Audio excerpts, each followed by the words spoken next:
Estamos viviendo en un tiempo incierto, pero Dios ha dado luz al mundo en su profecía. Prepárate para escuchar el programa Historias Proféticas del Mundo con Álvaro de la Cruz. Cuando la hija ve a su papá saltando en el bosque de Arce porque ha recibido una respuesta de Dios, para esta pequeña era una locura, pero en realidad Guillermo estaba viviendo la euforia de una respuesta contundente de Dios. Mira, cuando Guillermo va a la casa en Dresden, que es cuando lo invitan, a la casa de los Guilford, porque su primera exposición pública, aunque se realizó en la cocina de la casa de los Guilford, ahí donde va a empezar a ser predicado el evangelio, el mensaje de los tres ángeles. La casa de los Guilford, como ellos sabían que Guillermo iba a ir, se llenó esa mañana de 40 familias representadas. Imagínate, 40 familias estaban representadas ahí en esa reunión, en esa escuela dominical. Guillermo se sienta en una silla al pie de la puerta de una habitación, pero como la casa se fue llenando tanto de más personas que llegaban, él se fue rodando hasta la puerta de la siguiente habitación y tanto fue la cosa que se fue rodando y se fue rodando por tanta gente que llegaba que el púlpito Guillermo lo llegó a tener en la cocina. ¿Cómo te parece? Te tiro un dato.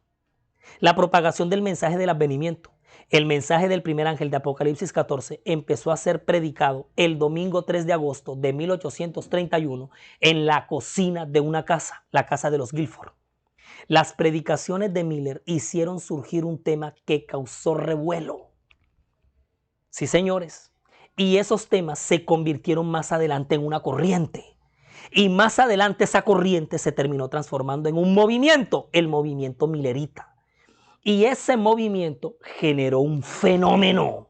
El mensaje rápidamente se regó y a medida que los meses pasaban, otras ciudades llegaron a conocer y aceptar el mensaje de la segunda venida de Cristo.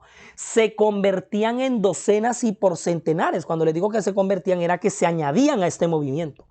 El mensaje alcanzó tal impacto que en muchas ciudades, la mayoría de las iglesias protestantes ya existentes, estoy hablando de congregacionalistas, metodistas, bautistas, presbiterianos, etcétera, la Conexión Cristiana, muchas de estas iglesias les extendieron firmes invitaciones para predicar el mensaje, al punto que hasta recibió propuestas de trabajo de los mismos ministros de tales iglesias.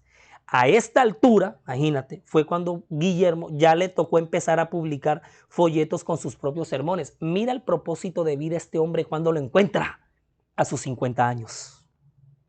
Después de haber estado abonando y de haber estado sembrando en todos sus años de niñez, en sus años de infancia, en sus años de adolescencia, de juventud y de adultez temprana.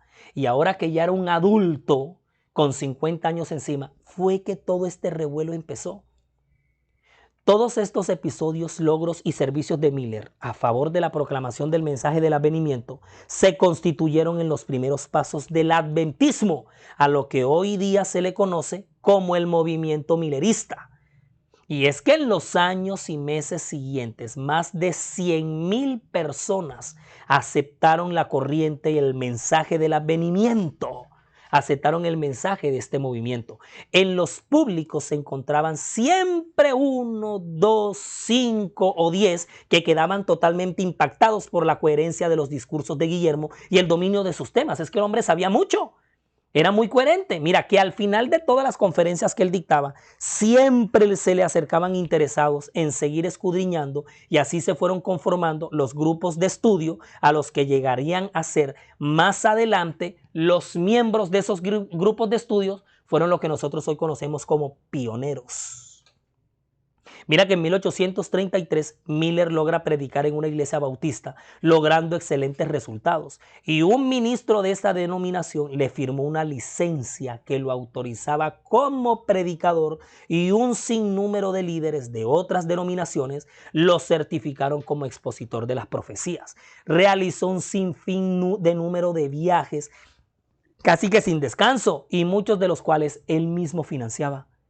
En cierta semana de conferencias se convirtieron 100 incrédulos al mensaje del advenimiento.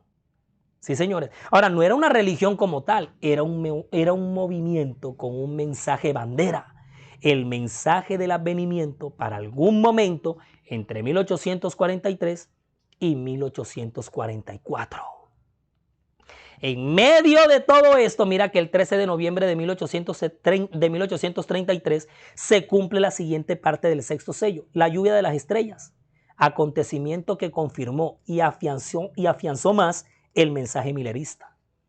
Ahora, los personajes que se le van a unir, la cantidad de la lista en la lista de nombres que van a aparecer, que van a ser los coequiperos y que van a formar el gran movimiento milerita, es lo que vamos a ver en el próximo episodio. Cuando vamos a ver en que en cada una de estas reuniones, conferencias, temas públicos, se le añade el uno, el otro, van a venir de diferentes congregaciones y cómo cada uno va a hacer sus aportes hasta que finalmente, por todos esos años, eso va a ser la locura, porque se va a conformar el gran movimiento milerita que está pregonando el advenimiento de Cristo para el año 1844, tiempo para el cual tan solo le faltaban pocos años. No se pierdan el próximo episodio, el episodio 4, porque esto va a reventar con los pioneros mileritas de la época.